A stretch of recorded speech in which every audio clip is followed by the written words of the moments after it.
Hello friends, welcome back to my YouTube channel let's learn with Yashi. कैसे हैं आप सब लोग। और देवउठनी एकादशी अभी गई है, शादियों का सीजन चल पड़ा है। इसी बीच आपकी 2-4 दिन की छुट्टियां भी हो गई।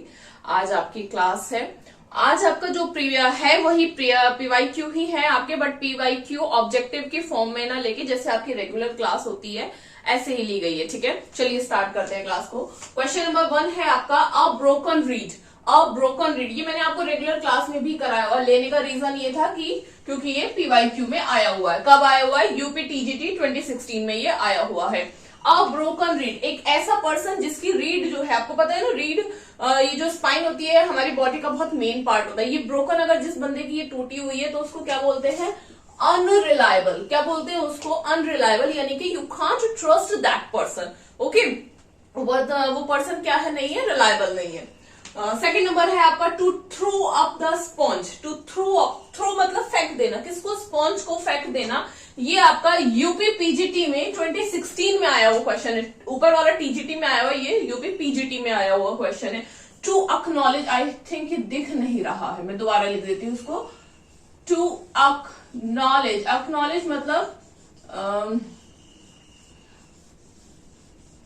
To acknowledge defeat. ठीक है, यानी कि हार जाना। ठीक है, टू अक्नॉलेज क्या? हार जाना। थर्ड नंबर है आपका to come across. To come मिलना, अक्रॉस ऐसे क्रॉस होके मिलना। ऐसे याद कैसे रखोगे? टू कम मिलना, कैसे? क्रॉस होके मिल जाना। अब ये आपका पहले बता देती हूँ, आरपीएससी लेक्चरर में 2018 में आया हुआ क्वेश्चन है। कब? आरपीएससी लेक्चरर में आया हुआ क्वेश्चन है। अब इसको लर्न कैसे रहना है? टू कम सामने आ जाना, अक्रॉस ऐसे आमना सामना जब आपका किसी का हो जाता है तो उसको क्या बोलते हैं? वो उसको कैसे मिल गया? सडन मिल गया। क्या हो गया? सडन मिल गया, यानी कि टू मीट विद, किसी से मिल जाना सडनली। इसमें ये भी होगा to meet with someone suddenly. ठीक है, किसी से अचानक से मिल जाना।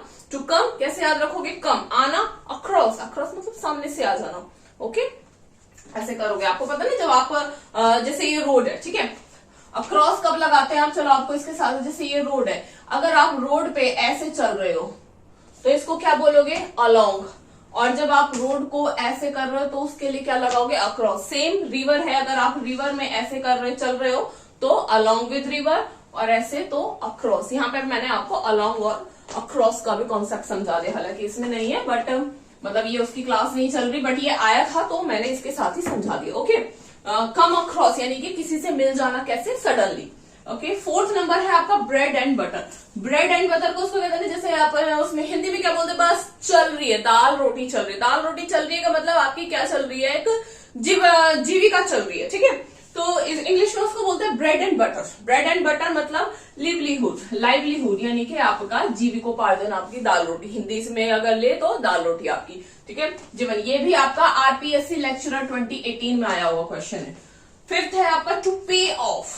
पे ऑफ ओल्ड डिस्कोर्स। आपको पता है पे माने चुका देना, ऑफ। ऑफ जो OFF ऑफ होता है किसी चीज को बंद करने के लिए, काट देने के लिए, खत्म कर देने के लिए यूज होता है। ठीक है, जैसे of the fan, fan of कर दो, यानी कि जो कनेक्शन है उसको क्या कर दो? डिस्कनेक्ट कर दो। OFF ऑफ किसी भी चीज को अलग करने के लिए यूज होता है। टू पे ऑफ यानी कि आपने पे कर दिया, ऑफ कर दिया यानी कि छुट्टा कर दिया, है ना, खत्म कर दिया। क्या? Old discourse. ओल्ड डिस्कोर्स यानी कि जो पुराना हिसाब किताब था उसको क्या कर दिया? खत्म कर दिया, नहीं रहा।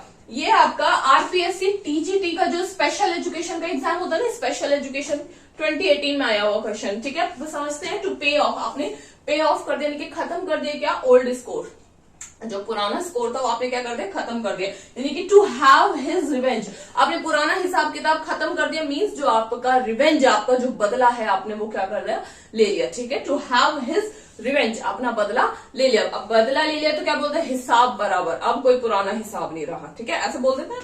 ठीक है, तो समझ गए। 6 नंबर है आपका giving one self air. Giving मतलब देना, वन सेल्फ यानी कि खुद को।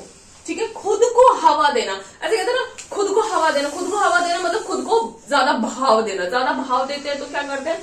बिहेविंग एरोगेंटली, यानी कि मतलब एक एरोगेंट सा बिहेवियर हो जाता है ना। बिहेविंग कैसा? एरोगेंटली। ये भी आपका आरपीएससी टीजीटी के स्पेशल एजुकेशन वाले एग्जाम 2018 में, सेम एग्जाम में आया हुआ क्वेश्चन है।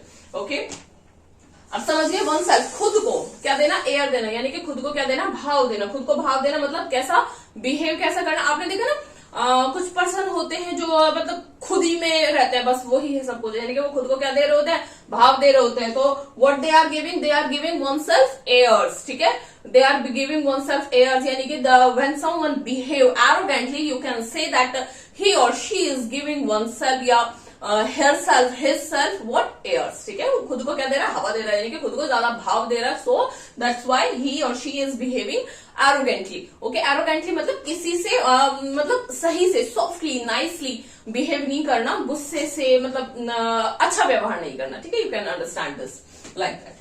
7th नंबर है the heat of the day. ये आपको ऐसे कराया हुआ है मैंने रेगुलर क्लास में, the burning topic of the day, ठीक है, the burning topic of the day, यानी कि ज्वलंत मुद्दा मतलब hot topic of the day, है ना, हॉट टॉपिक यानी कि बर्निंग जो इशू है उस दिन का। ये इसमें ऐसे वर्ड्स घुमा के the heat of the day, यानी कि जो गर्मी है, जो डे है, डे की गर्मी, डे की हीट क्या है, डे की हीट, वही मैंने बोला, वर्ड्स चेंज हो गया बट मीनिंग वही है। Heat of the day, heat of the day यानी कि अ burning issue of the time, उस टाइम का जो बर्निंग इशू है ना, यानी कि जो हॉट टॉपिक चल रहा होगा डिस्कशन के लिए, burning issue of that time क्या कहलाएगा, the heat of the day, उस दिन की गर्मी क्या कहलाएगी। ये आपका यूके यानी कि उत्तराखंड का जो जीआईसी का लेक्चरर का एग्जाम है 2018 में आया हुआ क्वेश्चन है। 8 नंबर है आपका to take a bull by horns. To take, आपने देखा बुल, बुल कैसा होता है, बुल बहुत स्ट्रांग होता है, ठीक है, सामने से भी अक्रॉस मतलब आपको आ रहा होता है, तो आप क्या करते हो, बचने की कोशिश करते हो, ठीक है, अगर वो आपको कुछ भी नहीं कह रहा, सीधा सीधा भी आ रहा है, तो भी आप साइड होने की कोशिश करते हो, बिकॉज वो क्या है, डेंजरस है, कब मार दे पता नहीं चलता। और ये क्या कर रहे हैं, to take a bull, bull को टेक करना किससे, बाय हॉर्न्स, उसके जो सींग होते हैं ना, हॉर्न्स मतलब उसके सींग से उसको लेना, यानी कि व्हाट यू आर डूइंग, आप क्या क्या कर रहे हो, वो क्या होता है, आ बैल मुझे मार, हिंदी में कहावत क्या है, आ बैल मुझे मार, यानी कि खुद को मुसीबत क्या लेना, मोल लेना, या फिर एक डिफिकल्ट प्रॉब्लम को खुद से ही सॉल्व करना। तो सेम वही है, to take a bull by horns, उसके बुल से लेना, यानी कि क्या, फेस अ डिफिकल्टी बोल्डली, यानी कि एक तो बोल्ड डिफिकल्टी है, ठीक है, सामने बुल है तो वो क्या है, डिफिकल्टी तो है, और what are you doing, you are facing that difficulty boldly, बहुत साहसीपने से आप उस डिफिकल्टी को क्या कर रहे हो, फेस कर रहे हो। ये भी आपका यूपी पीजीटी 2016 में आया हुआ क्वेश्चन। आज के आपके 8 इडियम्स एंड फ्रेजेस थे। पैटर्न क्या था, रेगुलर क्लास वाला, बट चेंज क्या था, क्योंकि सारे ही क्वेश्चंस आए हुए हैं, सारे ही क्वेश्चन आपके पीवाईक्यू है, यानी कि आज आप कह सकते हैं कि आपके आज 8 पीवाईक्यू हुए हैं, ठीक है। तो क्लास छोटी है बट बहुत बहुत इंपॉर्टेंट है, बिकॉज सारे के सारे पीवाईक्यू हैं। ऑब्जेक्ट क्लास को थोड़ा सा शॉर्ट करने के लिए ऑब्जेक्टिव फॉर्म में ना लेके रेगुलर क्लास पैटर्न पे लिया गया, ठीक है। चलते मिलते हैं आपको नेक्स्ट क्लास में, थैंक यू।